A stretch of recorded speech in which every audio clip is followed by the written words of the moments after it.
a máa kú dédé àsìkò yìí yóò dára fún wa ò lágbára Ọlọ́run ọba àmín. Ìròyìn fẹ́lifẹ́li ló ń dé sí ojú amóhùnmáwòrán yín láti ìkànnì ayélujára Feli-feli TV lónìí tí í ṣe ọjọ́rú ọjọ́ 12 nínú oṣù keje ọdún 2023. Fúnmi Adélúgà ni oníròyìn. Síwájú kẹ́ tó gbọ́ ìròyìn ọ̀hún ẹ jẹ́ ká dóòkè lọ́hùn à ń bọ̀.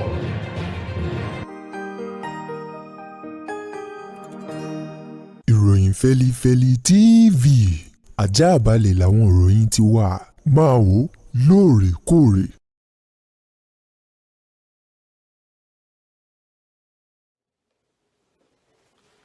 Ẹ káàbọ̀ padà, ìròyìn Feli-feli rèé lẹ́kùnrẹ́rẹ́. Àwọn gómìnà tuntun tí wọ́n ṣẹ̀ gba idà ìṣàkóso agbára nínú oṣù karùn-ún ọdún tá a wà yìí tó fi mọ́ àwọn gómìnà tẹgbẹ́ òṣèlú PDP àti ẹgbẹ́ òṣèlú APC, àwọn ni wọ́n ti bẹ̀rẹ̀ sí ní tutọ́ síra wọn lójú o lórí ipò tí ètò ààbò orílẹ̀-èdè Nàìjíríà wà lọ́wọ́ báyìí. Níbi ìpàdé ọ̀hún èyí tó wáyé lánàá o, àwọn gómìnà gbogbo ní orílẹ̀-èdè wa Nàìjíríà níbẹ̀ ni wọ́n ti mú ọ̀rọ̀ kan èyí tó jẹ́ pé òun gangan ló jẹ́ gbòǹgbò ọ̀rọ̀ nínú eléyìí tó ń bá ọ̀pọ̀lọpọ̀ ìpínlẹ̀ wọn jà ní orílẹ̀-èdè yìí, èyí tí í ṣe ọ̀rọ̀ ètò ààbò èyí tó ti mẹ́hẹ̀ o, níbi tí àwọn gómìnà tẹgbẹ́ òṣèlú PDP tí wọ́n ti ń da ẹ̀sùn àti ẹ̀bi lu ẹgbẹ́ òṣèlú APC àti ààrẹ wọn èyí tó jẹ́ pé tẹgbẹ́ òṣèlú APC ni èyí tó ń tukọ̀ orílẹ̀-èdè Nàìjíríà lọ́wọ́ báyìí, wípé láti bí ọdún 8 ó lé sẹ́yìn ní ètò ààbò orílẹ̀-èdè Nàìjíríà ti mẹ́hẹ̀ o, pàápàá jù lábẹ́ ààrẹ àná Muhammadu Buhari. Wọ́n ní lásìkò yìí èyí tó tún jẹ́ wípé Bọ́lá Ahmed Tinubu tí í ṣe tẹgbẹ́ òṣèlú APC òun náà ló tún wà lórí ipò ọ̀hún, ètò ààbò orílẹ̀-èdè Nàìjíríà kò tí ì fẹsẹ̀ múlẹ̀ dáadáa o, ṣùgbọ́n ní ìgbà tí àwọn gómìnà tẹgbẹ́ òṣèlú APC tí wọn yóò dá èsì ọ̀rọ̀ padà níbi ìpàdé náà lánàá ni wọ́n ti ń sọ wípé ohun gbogbo ló ti wà ní ìbámu àti wípé báyìí o bàbá tí í ṣe ààrẹ orílẹ̀-èdè yìí Bọ́lá Ahmed Tinubu ó ti bẹ̀rẹ̀ sí ní ṣe àwọn ohun tó tọ́ àti ohun tó yẹ o, bẹ́ẹ̀ sì ni ló ti ń gbé ìgbésẹ̀ lójúnà láti lè jẹ́ kí ètò ààbò orílẹ̀-èdè Nàìjíríà kó fẹsẹ̀ múlẹ̀ dáadáa. Wọ́n ní láìpẹ́ láìjìnà orílẹ̀-èdè yìí yóò bọ́ kúrò lọ́wọ́ ogun ètò ààbò èyí tó ń fi lògbòlògbò tó jẹ́ kí gbogbo rẹ̀ kó dojúrú o. Látàrí ọ̀rọ̀ wípé gbogbo àwọn olùgbé àti àwọn ìpínlẹ̀ tó wà lápá gúúsù àríwá orílẹ̀-èdè yìí kí wọ́n máa jókòó sí ilé o, àwọn ẹ̀yà Ìgbò látàrí ọ̀kan ẹni tó jẹ́ olórí àwọn IPOB èyí tó wà ní àtìmọ́ ìjọba o, ní báyìí ó ti gba ibòmíràn lọ o. Ọ̀rọ̀ ọ̀hún èyí tó di wípé lọ́jọ́ Ajé ọ̀sẹ̀ tá a wà yìí níbi tí àwọn ọlọ́pàá àti àwọn jàǹdùkú tí wọ́n ní ó ṣeéṣe kí wọ́n jẹ́ ọ̀kan nínú àwọn ọmọ ẹgbẹ́ IPOB èyí tí wọ́n bẹ̀rẹ̀ sí ní yin ìbọn sókè nítorí ní kẹ̀kẹ̀kẹ̀ù. Ọ̀rọ̀ ọ̀hún èyí tó fà kí àwọn ọlọ́pàá pàápàá jù ìṣẹ̀lẹ̀ ọ̀hún tó ṣẹlẹ̀ ní ìpínlẹ̀ EBONYI níbi tí wọ́n ti ní kí wọ́n fi ìdí mọ́lé èyí tí wọ́n kéde rẹ̀ ní gbogbo ọjọ́ Ajé o, tí àwọn èèyàn sì jáde, ṣùgbọ́n tí àwọn jàǹdùkú nínú àwọn ọmọ IPOB ọ̀hún tí wọ́n bẹ̀rẹ̀ sí ní yìnbọn sókè èyí tó fà kí àwọn ọlọ́pàá ní ìpínlẹ̀ ọ̀hún kí wọ́n dá sí ọ̀rọ̀ náà. Ní báyìí wọ́n ní ó kéré tán ènìyàn 2 nínú àwọn jàǹdùkú IPOB ọ̀hún ní ìbọn àwọn ọlọ́pàá ló rán lọ sí ọ̀run àrèmábọ̀. Lásìkò tí ìròyìn ọ̀hún jáde o látọwọ́ ẹni tó jẹ́ alukoro fún iléeṣẹ́ ọlọ́pàá ní ìpínlẹ̀ EBONYI eyín ọlọ́mẹ́ èyí tó gbé jáde wípé látàrí ìjàkadì èyí tí iléeṣẹ́ ọlọ́pàá àti àwọn ọmọ jàǹdùkú IPOB wọ̀ lọ́jọ́ Ajé o, ìbọn ọlọ́pàá ó rán 2 nínú àwọn jàǹdùkú ọ̀hún lọ sí ọ̀run àrèmábọ̀. Ìjọba ìpínlẹ̀ Ondo ti ṣe àpèjúwe ọ̀rọ̀ kan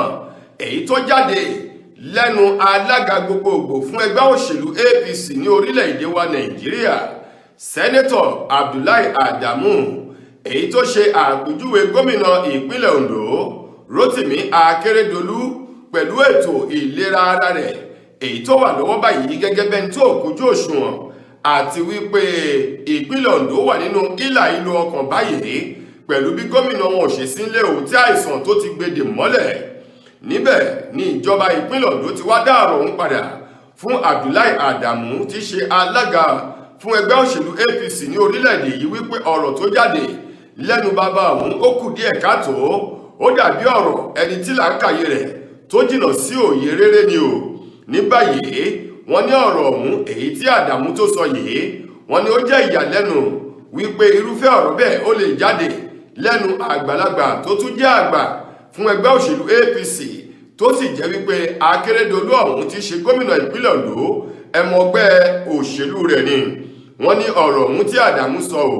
níbi ìpàdé kan èyí tó wáyé tí gbogbo àwọn lẹ́nu lọ́rọ̀ nínú ẹgbẹ́ òṣèlú APC àti àwọn alága ẹgbẹ́ òṣèlú APC gbogbo ní orílẹ̀-èdè yìí tí wọ́n ti kópa nínú ìpàdé ọ̀hún tó wáyé nílùú Àbújá lánàá ní Adamu ló ti sọ ọ̀rọ̀ náà. Ṣé Yorùbá bọ̀ wọ́n ní ọwọ́ tó bá dunni a kì í fi sábẹ́ aṣọ o. Àdíá fún ìròyìn èyí tí mo fẹ́ mú yìí,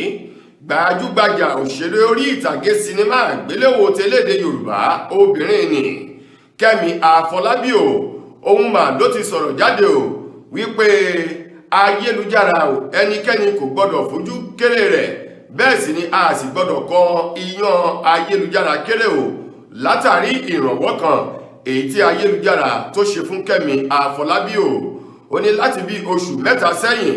nílé ìfowópamọ́ GTB ni wọ́n ti kó owó kan kúrò nínú àpò owó ọ̀hún tó tó ìlàjì mílíọ̀nù kan náírà tó lé bí ẹgbẹ̀rún mẹ́wàá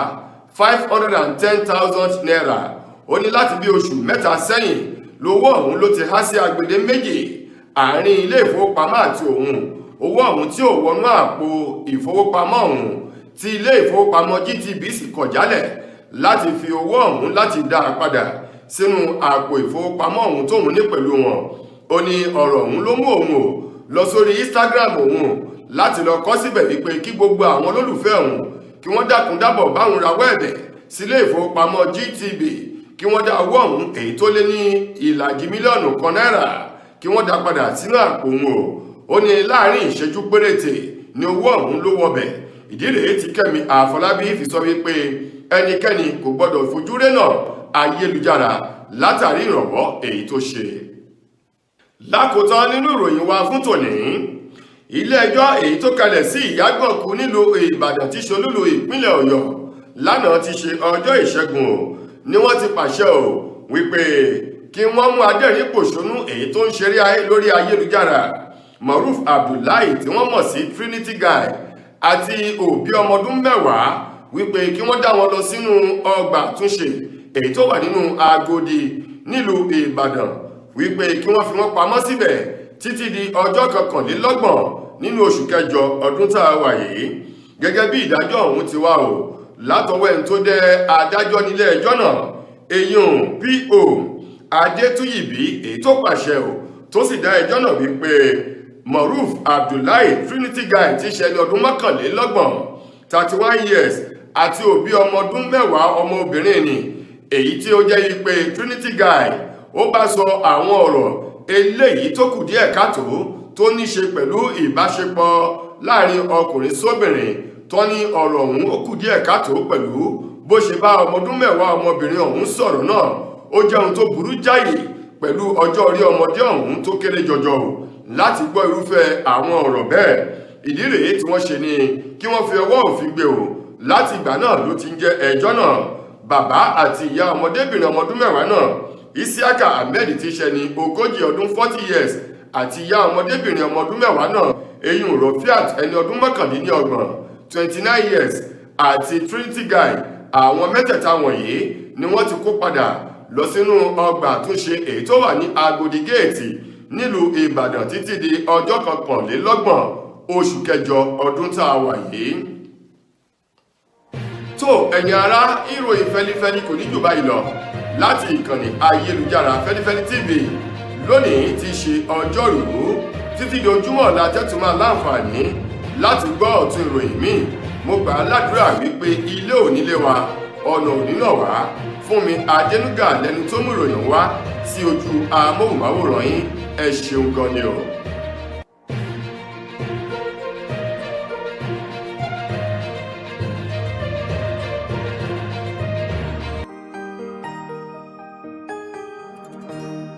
Ìròyìn Feli-feli TV àjààbálẹ̀ làwọn ìròyìn ti wà máa wò lóòrèkóòrè.